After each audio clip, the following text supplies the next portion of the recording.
Hoje vamos analisar a maior siderúrgica do Brasil e da América Latina, que atua com produção de aço bruto e também com extração de minério. Então, claro, nesse vídeo vamos analisar os fundamentos e resultados mais atualizados da CSN. E se você está em dúvida se vale a pena investir nela ou não, esse vídeo pode ajudar você, lembrando que essa é minha análise de fundamentos e não é uma recomendação de compra ou venda de ativos, e não importa de horário ou quando você está vendo esse vídeo. Eu sou o Denis e agora vamos analisar a empresa CSN. E aqui na análise vamos ver uma breve história da CSN, dados da Bolsa de Valores, fundo de receita, resultado mais atualizado, que é tentando o quarto trimestre de 2022, fechamento também do ano de 2022, situação atual, histórico de receita, lucros, fluxo de caixa, dividendos e seu endividamento. E no final da análise eu faço um checklist como se fosse um resumo da empresa e também passo a minha opinião pessoal sobre investir na CSN. Então fica aqui até o final de nossa análise. Lembrando aqui que o foco do vídeo é exclusivamente os resultados da companhia, então eu não vou entrar aqui nos ruídos de curto prazo do mercado. E se você gosta desse conteúdo sobre análise de empresas da bolsa, e se eu conseguir te ajudar ao longo desse vídeo, considere se inscrever no canal e deixar o like, porque isso me ajuda bastante. E assim você também não perde nenhuma análise que eu trago toda semana. E a CSN é uma empresa brasileira do setor siderúrgico, fundada em 1941 com o objetivo de fornecer aço para a indústria brasileira e produzir armamentos durante a Segunda Guerra Mundial. E a construção da primeira usina siderúrgica começou mesmo em 1946 e foi concluída 3 anos depois, lá em 49, tornando-se uma das maiores e mais modernas do mundo na época. Atualmente a CSN é uma das maiores empresas do setor siderúrgico aqui do Brasil e, como eu disse, também na América Latina, produzindo uma ampla variedade de produtos de aço e investindo em projetos de conservação ambiental e desenvolvimento social também. E atualmente a CSN é controlada pela empresa Vicunha Aços com 51,25% das ações ordinárias, Rio IA com participações com 3,45% das ações ordinárias, 18,56% das ações ficou na Bolsa de Nova York e, por fim, 26,75% das ações ficou com outros acionistas. Agora vamos aos dados da Bolsa de Valores. O nome da empresa é Companhia Siderúrgica Nacional, CSN, código de negociação CSNA3, fundação 1941, setor de atuação é o de materiais básicos, segmento siderurgia, segmento de listagem é o tradicional, é o nível mais baixo de governança corporativa da Bolsa, free float de 45,30%, 80% de tag along somente e valor atual de mercado 20 bilhões. E a CSN ganha dinheiro principalmente através da venda de produtos siderúrgicos, como as chapas grossas, chapas finas, aços longos, produtos de alta resistência e aços elétricos, entre outros.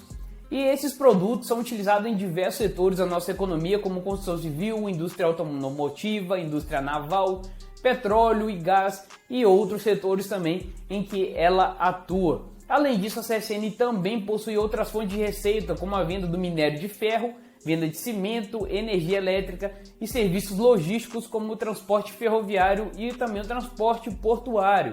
A empresa busca constantemente melhorar sua eficiência produtiva e também reduzir seus custos, visando também, claro, aumentar a sua margem de lucro. E a CSN também tem uma estratégia de diversificação de negócios em que ela faz investimentos em novos projetos e também novas parcerias para expandir a sua atuação em diferentes setores e diferentes regiões.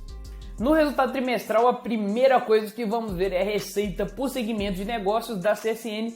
E como eu falei, ela atua em várias vertentes aí, sendo que a mais representativa é a área siderúrgica, né? A de siderurgia, seguida pela mineração, cimento, logística e, por fim, energia, com a sua menor representatividade. Tirando a parte de mineração e logística, os demais segmentos tiveram um desempenho um pouco menor nesse quarto trimestre de 2022. E vamos pegar então por segmento o seu desempenho. Primeiro aqui temos o volume de vendas na siderurgia, que diminuiu 4,6% de 2021 para o resultado do fechamento de 2022, e com isso a receita líquida cai também.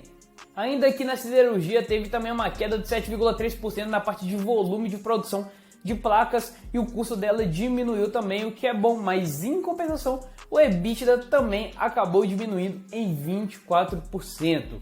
Já na mineração o volume de vendas ficou mais flat mesmo, praticamente no mesmo patamar do ano anterior, em comparação com o ano anterior, mas a receita líquida de mineração já aumentou em 40% de um trimestre para o outro. E o EBITDA também melhorou bastante, né? Praticamente dobrou do terceiro trimestre de 2022 até o quarto tri de 2022. No volume de vendas, já indo para os cimentos, ele também aumentou muito bacana, né? 53,9% do fechamento de 2021 para 2022, e a receita também acompanhou essas vendas aí que aumentaram. Contudo, a margem EBITDA caiu em 22,4% nesse último trimestre. Atenção aí para essa parte. Na DRE deles, podemos ver então em relação à receita líquida, ela fechou em 44,3 bilhões frente a 2021, que finalizou com 48 bilhões. Isso dá uma diferença de 7,4 a menos nesse fechamento de 2022 em relação a 2021. Mas em 2022 a receita do mercado interno superou a do mercado externo, e segundo o que eles constataram na observação do resultado consolidado, a receita veio menor por conta de alguns desafios operacionais na mineração relacionados ao alto volume de chuvas observado no início do ano, além de toda a instabilidade de preços internacionais do minério, ou seja, aí a gente vê uma forte dependência da commodity aí do minério de ferro, que afeta o seu resultado. E apesar da receita ter ficado menor que no ano anterior, o custo dos produtos vendidos fechou em 31 bilhões, e com isso foi um aumento bem significativo aí, um 5 bi de aumento aí frente a 2021, que até a própria CSN também constou que foi por conta dos maiores custos de matéria-prima ao longo do ano, e principalmente no segmento de siderurgia.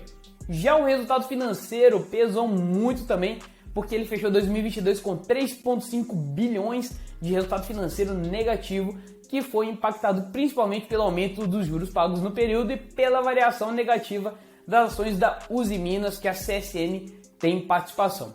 E como o resultado financeiro pesa lá na frente no lucro líquido, a CSN também fechou com 2,1 bilhões de lucro líquido frente a 13,5 bi em 2021, ou seja, uma redução aí de 84% nos seus lucros. Lembrando que 2021 foi bem melhor o resultado, foi o melhor resultado da CSN, né, por conta do preço das commodities que estavam lá no alto, lá no teto, e acaba que a empresa se beneficiou aí dessa condição. A CSN continua com seu alto CAPEX, fechando o ano com 3,4 bi de investimentos, que representou um aumento de 16% frente ao ano de 2021.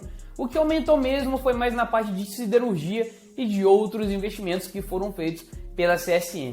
No caso do endividamento, também ela fechou o quarto trimestre de 2022 com 30 bilhões de dívidas, ou seja, 25% a mais que o terceiro tri de 2022, e atualmente seu nível de alavancagem está em 2,21 vezes no trimestre, mas o fechamento anual ficou em 2,6 vezes dívida líquida EBITDA.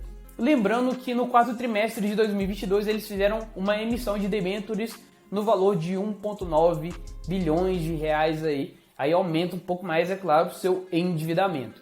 Vamos então para a nossa análise histórico horizontal da CSN, e a primeira coisa que nós olhamos aqui é a receita líquida, que foi recorde em 2021, com 47,9 bi, e também se beneficiou bastante, como eu já falei anteriormente, com a alta das commodities nesse meio tempo, mas agora ela está sentindo mais os efeitos da diminuição dos preços, e com isso aí já fechou 2022 com um deságio de 7,9%.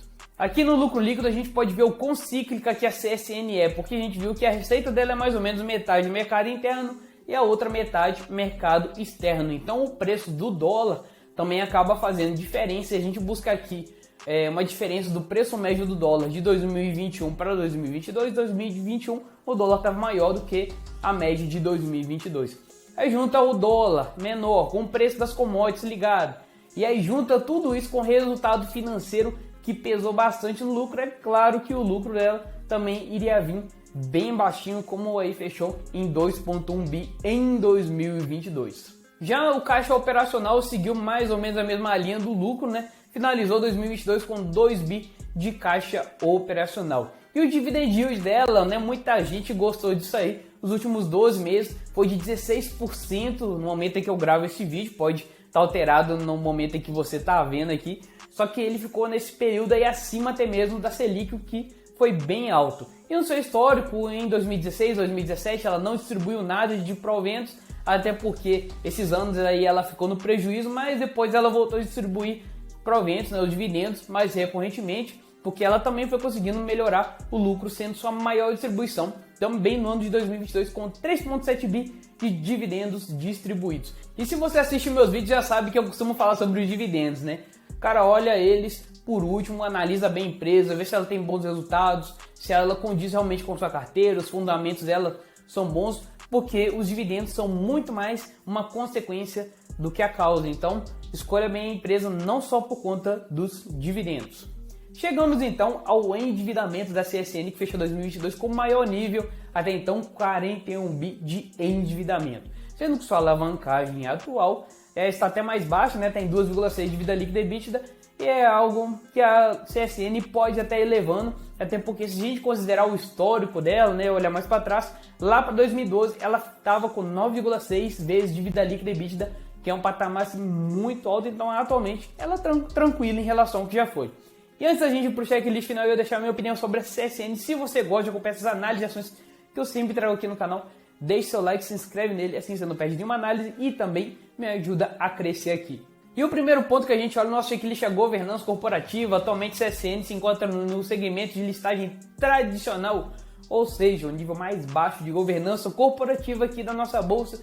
Isso é um fato negativo para mim, que eu levo bastante em consideração o nível de segmento de listagem da empresa que eu pretendo investir.